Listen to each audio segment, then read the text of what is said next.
Bonjour tout le monde, mon nom c'est Chris Léon, Chris Moïse Léon pour être précis. Voilà, et qui est accompagné donc de sa conjointe. Oui, Salut tout le monde, mon nom c'est Nenji Darléa. Le fait de dire Chris Moïse, eh ben, tu es qui? J'habite à Ottawa, je travaille pour une compagnie d'assurance et je suis haïtien de naissance, mais je suis résident au Canada. Donc moi j'ai 26 ans, cette année je viens d'avoir l'année dernière en novembre, parce que je suis né le 24 novembre 1993. Ok. Et puis, tu nous as parlé d'un parcours où tu es maintenant donc sur Ottawa. Ton arrivée à Ottawa, c'était quoi? Pourquoi? Donc mon arrivée à Ottawa c'était en 2014, c'est suite au séisme, puisque moi j'ai perdu mes parents comme je l'ai témoigné récemment dans l'article de Radio-Canada. Donc suite à cela, ma tante qui habite à Ottawa que je salue, c'est Christiane Michel. Oui, il faut bien la saluer. Bien sûr. Et on est con. Oui, c'est une infirmière de l'hôpital général d'Ottawa qui m'a proposé, de m'a dit Chris Moïse, puisque tes parents ne sont plus là. Si j'avais mes enfants aussi dans cette situation, ta mère aurait fait la même chose. Donc si tu veux, je peux te parrainer. Donc j'ai accepté, puis en 2014, je suis arrivé pour continuer ma vie.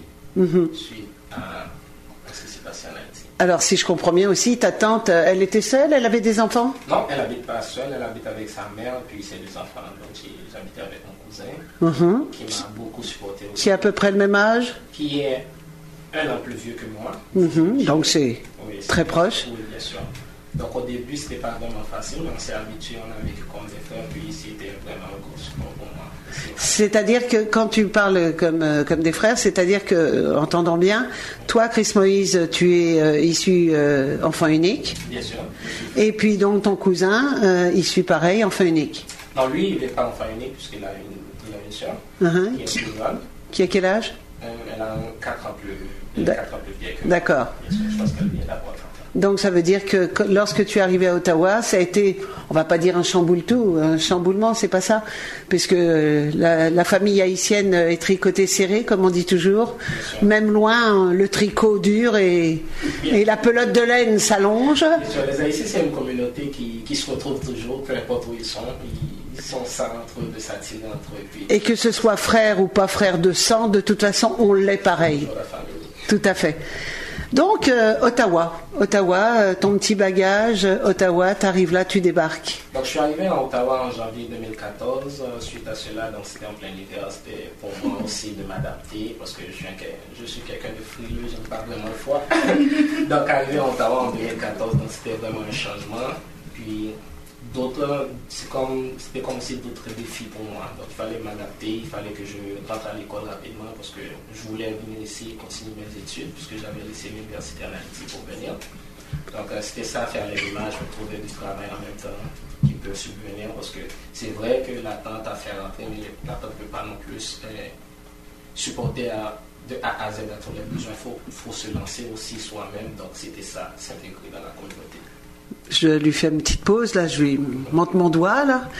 Vous ne le voyez pas, mais c'est là que justement, encore une fois, on se rend compte que cette jeunesse, qui certaines fois est dénigrée, qu'on le veuille ou non, vous avez un exemple et un modèle, et il y en a sûrement d'autres ailleurs, mais là, vous avez un exemple, un modèle de quelqu'un qui s'est retroussé les manches, comme on dit, qui a voulu, reprendre ses études, 2, subvenir un petit peu à ses besoins de la famille pour donner un coup de main, donc travailler, donc trouver de la petite job, etc. Donc c'est pour ça que je me dis toujours, et je lui tire mon chapeau et ma révérence, parce que je me dis toujours que lorsque l'on veut, on peut.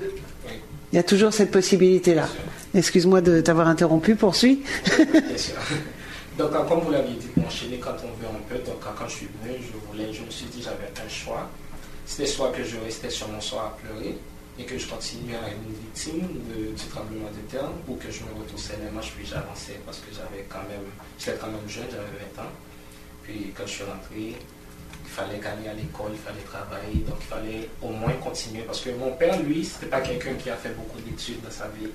Il a toujours souhaité que moi je fasse des études, que je continue. Donc pour moi, le fait qu'il soit mort, ça ne devait pas arrêter son rêve. Donc je devais continuer, donc je suis rentré à l'école la même année en septembre à la cité collégiale. Donc j'ai fait 3 années, donc j'étais un diplôme en administration des affaires marketing. Puis après, je suis passé à l'université d'Ottawa pour quelques années. Ensuite, je suis devenu un agent en assurance. Et là, maintenant, il paye ses impôts. Bien sûr. Il contribue au développement. Et puis le final, parce que moi, j'aimerais qu'il nous fasse un petit final, là, justement, sur ce petit point-là, c'est que, donc, il a fini ses études, il a un boulot, il gagne sa vie, et par-dessus le marché, vas-y, donne-nous le final. Et à par-dessus le marché, j'attends un enfant maintenant. Je suis papa. C'est toi qui attends un enfant?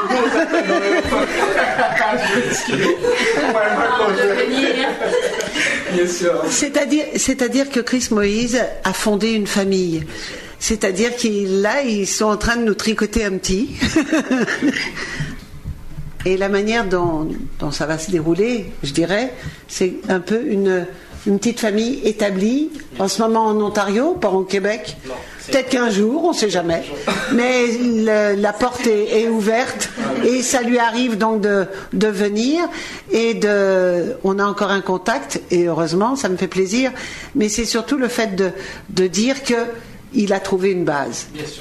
Mais j'aimerais que l'on revienne donc pour quelques instants, le fait de dire que ta base que tu t'es trouvée, tu avais également une base là-bas. Ah, bien sûr. Et j'aimerais que tu parles d'eux. Ah, bien sûr. De mes amis. Je dis souvent aux gens ici, les gens me disent, vraiment, Chris, tu as fait des progrès ici et tout. Je dis, bien oui, venir au Canada, c'est souvent un avantage parce que c'est un pays qui offre plus de possibilités par rapport à mon pays d'origine.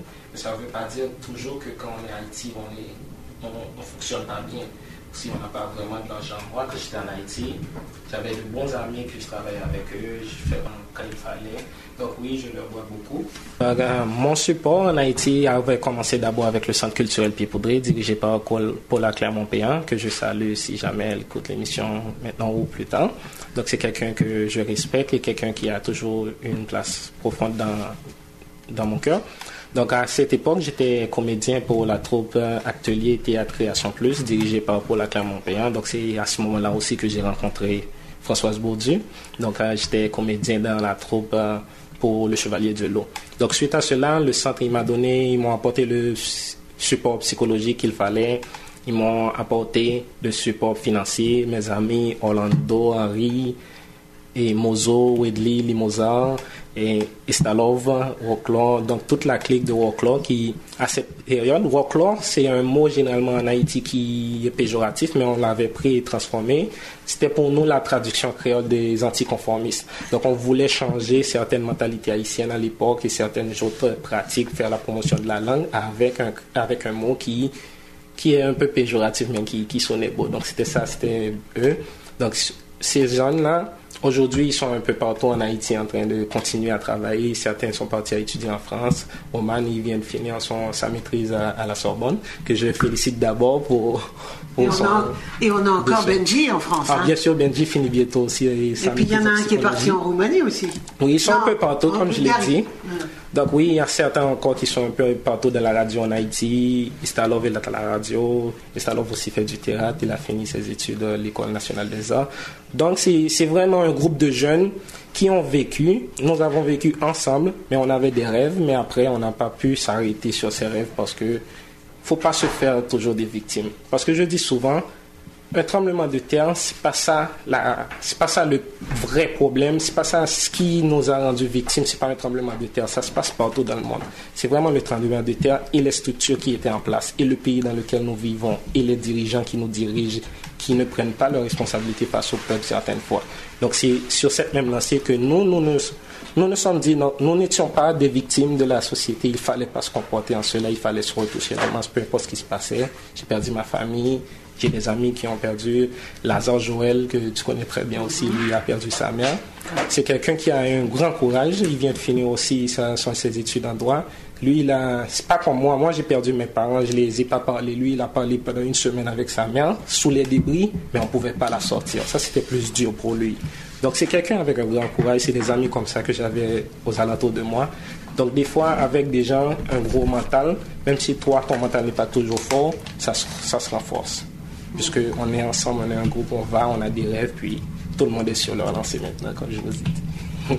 Et donc je reviens là-dessus, c'est-à-dire que là, Chris donc est en train de construire, de bâtir, de se rebâtir une famille. Il est en train de tricoter serré avec Mendy. Et puis peut-être que d'ici quelques temps, on reparlera justement de cette aventure et de ce soutien et de la démarche qu'il a eue. Chris, on te remercie. Merci beaucoup. On remercie Nenji qui a supporté gentiment.